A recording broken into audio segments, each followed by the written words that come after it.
Getting towards the end, I want to ask you some questions, man, around the league questions. Ooh, we got the good stuff coming on. I want to ask you some questions, man. So recently, man, there's a lot going on with the Brooklyn Nets, Kyrie, KD. Yep.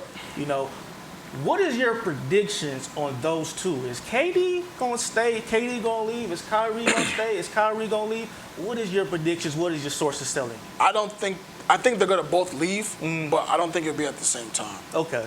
So I do think the KD stuff is going to be a bit quicker, like before the season, because that has to get solved. Like, it's clear he wanted to leave. It's clear, you know, he wants something different, and he should. Like, this is you only have one career. You can't waste your career trying to have regrets or I wasted this year, many years here. I think it's gonna go, but I do think I think Kyrie might stay a little bit longer, maybe trade deadline, but I do think that KD's and it's crazy because KD's thing is holding up a lot of players that want to move too. I'm talking to a lot of guys, and it's like they're like trying to see what's going on with KD. Like that'll help because NBA is domino effect. Yeah. Once KD moves, boom. Everybody. A team that needs this player can go get him. A team that needs, you know, Kenny Martin Jr. can go get him. A team that wants Eric Gordon can go get him. So, I do think that situation will solve itself sooner than later. It might be close to the start of the season just because, you know, this is the dead period of the NBA. People go on breaks, stuff like that. It's kind of hard to talk and stuff like that. But KD gotta leave, man. It's just like that Brooklyn thing. It's crazy. It's crazy how in the NBA teams have these plans, and they put James, KD, Kyrie, one team, and for the handful of games that they was together, it looked unstoppable. But then you dive into the player dynamics, the coaching dynamics, the ownership, management. It gets hard. James skip town. KD next one to go. Kyrie, like it's hard to keep a track of because winning at the end of the day, it's such a critical thing, and it drives people and players to do certain things that when you don't get to that pinnacle, you look for an outlet, and that's kind of why it's kind of sad to see how Brooklyn is kind of crumbling down because that was going to be the next dynasty. Yeah. Super team. Like three guys, you know, KD, like the three guys that could shift NBA landscape. You know what I'm saying? Like, so it's kind of sad to see, but you know, it's the rise and fall of NBA teams. Another question: what is going on in LA, man? I mean, oh man, where you want to start over there? I mean, just like what is really going on, man? I mean, does Westbrook really want to leave, or is the media lying? The new media, old media, are they lying on Westbrook? Did Rich Paul? Is he behind all this? Is he making the moves? Is he leaking? Because it was an article recently about Russell Westbrook. You know what I'm talking about? Yeah. So what is going on, man? Is he staying another year? Is he sick and tired of LeBron James and Clutch Sports? Or is he, because we all know Clutch Sports runs the league. We all know that. Right. Man. Or does he want to go, man? Or can he even go anywhere? The thing is that his contract is so much that you can't just move that. You gotta, and the Lakers are stingy. We've seen that. There was almost a deal done going to Indiana. Yeah. They didn't want to put another first-round pick on the table to get Buddy Hield and Miles Turner. So it's like, what y'all really want to do? Like, we know that LA media and the national media, you know, they're going to be on you 24/7. And last season was bad on all accounts. But, you know, because Russ is Russ, and he don't like saying a lot to people, once he doesn't play well, it's going to be magnified. You know, to the point where it's like, and the fit wasn't even good too. Like Russ playing next to Bron, like they both need the ball in their hands. Russ has never been great off the ball. He needs the ball in his hands as a point guard. He's a ball dominant guy. It's not like a Bron and an AD where AD can spot out, relocate, cut, all that stuff. And at this point in his career, Russ is not going to be some kind of Bruce Brown, you know, point center where you're going to set screens and run to the paint. He's not going to do that. People are stuck in their ways, so you have to fit around that. So the question is, can Bron be more off the ball? Like, but does Bron want to do that? Like, it's a whole dynamic. So then you throw in the Clutch Sports, then you throw in the Rich, like it's crazy. Like LA is like a movie. Yeah. Like a reality. Like, no, it is. It is a movie, man. Just like, oh man, it's just, LeBron's getting to his career. It's late. Where I think he should play off the ball. I still think he should need the ball. Like, you know what I'm saying? But we just got to see, man. I want to ask you one more question, man. And then, not one more question, but it's my last question on this segment right here. How the hell did y'all let John Wall finesse y'all? Like, how did he come to Houston and not play no games and just get paid like that, man? How did that happen, man? How did he ski mask the Rockets, man? Like, he literally hush puppy the Rockets, man. Like, he literally came to Houston, got paid, was at Camp Houston, Prospect Park, getting his checks, and he just bounced. That was crazy. But I think to that point, it was kind of something where both parties knew what was up. Mm-hmm. John obviously wants to play, but the Rockets kind of wanted to develop or see what they have in KPJ. Yeah. See what they have in Jalen Green. Mm-hmm. And they really believe that Kevin can be a point guard. So had they believed that he could be a wing player, John would have played. But because they wanted to play Kevin at the point, John was kind of the odd man out. Mm-hmm. And now, granted, the whole sitting down for a year thing was crazy. I still think to this day that was the craziest thing I've never seen that. Boy, like, getting paid. Paid to stay away from but I mean, the game is the game. So the whole buyout stuff and getting that money off the table, at some point it's gonna be off the table. So someone gotta get that check. Who was your 2023 NBA champions? Oh, next year? Yeah. Who gonna win it all, man? It's gonna be Boston. It's gonna be Tatum, KD. Tatum, KD. They gonna do their thing. It's on wax. Are they gonna do their thing, man? Or LeBron, AD? You know what I'm saying? Who gonna do their thing next year? I think if they stay healthy, I think the Clippers got it. Oh, hell no. I think so. He said the Clippers. I think so. Huh? They're gonna be in the mix. They're gonna make the conference finals. Why the Clippers though? I want to hear though. Because they are deep as hell from 1 to 8. They got 8 players that can go win now. PG, Kawhi, Norman Powell, Batum, Reggie Jackson. Now they got John Wall. They still got Zubac. Like, they got Kennard. They're deep. Now, granted, I don't think they're better than the Golden State. Golden State, you got to beat those guys 4 times. Period. In the West.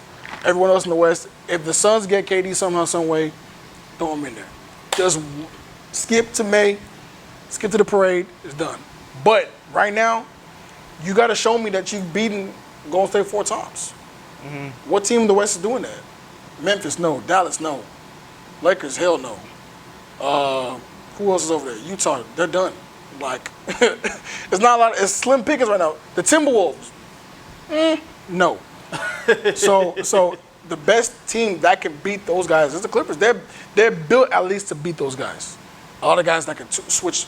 Norman Powell, Robert Covington, Kawhi, PG. Like, you have guys that can guard one through different positions. So that's going to be your best shot. Now in the East, it's any man's game now. Anybody's game in the East. Anybody. Because I don't put a lot of stock. I respect what the Celtics did last season, but they ain't had the hardest run to the finals. Yeah. They played Brooklyn, and they played a Bucks team that was depleted. Chris Middleton was hurt. Yeah, the key. And then Miami. Yeah. Now, granted, it's not the greatest test, So next season, Milwaukee gonna be back healthy. 1, Boston gonna be confident, and they got better. 2, Philly got better. 3, Miami's still there. 4, those 4 guys. So coming out the East, if the Knicks get Donovan Mitchell, they're in the mix too. Like, shout out Francis. But I got either Clippers or Golden State. It's just like you got to beat those guys 4 times. Okay. Now, a couple last questions, man. Yeah. Breaking news happened, I think this morning or yesterday.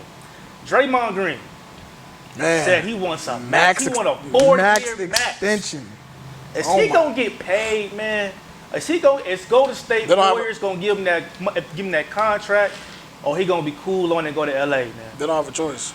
They don't have a choice. They need him that much. He can still give you everything. Yeah. As long as they're winning, they know in Golden State, in San Francisco, they know that the most important thing is keeping that core happy. Dynasty. Keeping that dynasty together. You cannot risk letting that go as long as Steph Curry is living and breathing. That is the key to that dynasty. That is true. But Draymond is the engine. You know, we've seen how they play without him on the floor. It's different. You need someone to, I mean, everybody clowns him because he can't shoot, whatever. He's a connector. He makes everything go. He's the glue. He makes everything go. So the only problem is the luxury tax. That's what you got to talk about. I don't think that the luxury tax, how it's constructed, is fair. Because you're punishing those guys for keeping the team together. Yeah. Because they're going to have to pay millions out the ass just to keep those guys. Because every dollar, every million you're above, you got to pay an extra. It's crazy. Ooh. Not to talk about, Poole about to get Wiggins. You got to pay those guys too. Like Draymond, I don't know, big guy. I don't know, man. You got to pay Pooley. You got a crazy year. You got to keep Wiggins. He's young. I don't know, Draymond. You might want to go to LeBron, Clutch, Hollywood. You might. I don't know, but that does sound right though. You got to keep the dynasty together. You got to keep it together because Clay, because we've seen too many times in the NBA, teams get there, just fall off, and never get back there again. Damn. So if you want to if you're gonna spend all this money on this team, you just bought a new arena. You want to keep those guys winning as long as possible. So it is gonna hurt your pockets a little bit, but the back end, the revenue, the back end winning, the price of winning is worth it. They won 4 chips, man. Exactly. Now, let's say I just graduated college or I'm in college, man. I'm in the media journalism game, man. Trying to find my way in this. What is some advice you can give somebody, man? Just that's trying to find his way. You know what I'm saying? Like, what is some advice would you give somebody right now that's in this field that you in? You know, they're probably looking at this right now, like, damn, bro, I'm trying to figure this out. You know, what can I do? The best advice I can give somebody trying to break in or advance is to not be afraid to talk. Don't be afraid to make those connections. Don't be afraid to ask those questions that may seem stupid, but things that show your intent, that you want to do something in this game, because journalism can eat you alive if you're not careful. Like, you can easily sink or swim in this game. You have to be able to ask those tough questions. You have to be able to set yourself apart, because everyone does the same thing at the end of the day, right? Why are you special? What is it about you that makes someone want to read your work, watch your podcast, you know, hear your voice? You got to be able to do all those things. So my advice would just be, number one, be yourself. Try new things. Like, don't be afraid don't get too comfortable. Try new things, ask questions, and make connections. You got to make connections. This business will take you as far as you need to go if you know how to talk to people. That's all I would say. Who is like your OG? Like, who is that guy? Yeah, I got a bunch of OGs. But who is that guy that you feel like most definitely just like is responsible for who you are today, man, in the media game? Give them a shout out right now if they watch this. First of all, shout out Joe Blank at ESPN Houston. You know what I'm saying? He's the one that took me under his wing first and foremost. My first internship, he showed me the ropes. He gave me the reel, told me what to do, what not to do. Marcus Thompson at The Athletic, David Aldridge, Chris Haynes.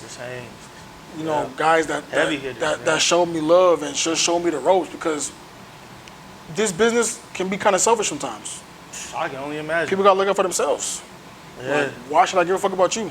Yeah. I got to feed my family, got to feed myself. Like, but those guys, they took it upon themselves to show me what to do.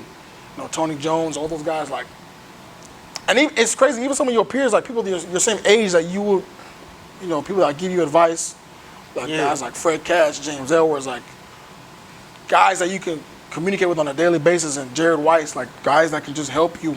Chris, all my guys, like, this business can be very friendly to you if you play the right, but it can also be very hurtful if you don't. So it's good to have guys to look up to, and the guys that can always take time to give you the real and kind of help you with career paths, finding the right agent, what not to do, what jobs to take, what jobs not to take. You know what I'm saying? Yeah. It's all a game. Well, that was the episode 2, man. Kelly Iko, man. Thank you for coming here. Give us some good game, man. He's the source. You know what I'm saying? Man, best wishes to you, man. Yes, Hope sir. you keep winning, Yes, keep sir. prospering Yes, out sir. there, dog. Eventually, a year later from now, we're going to run this back again. Facts. With your son, with your son over here. Yep. Yeah, my son. You know what I'm saying? But thank you, brother, for coming here, man, so much. Sit down, show. We out, man. You good?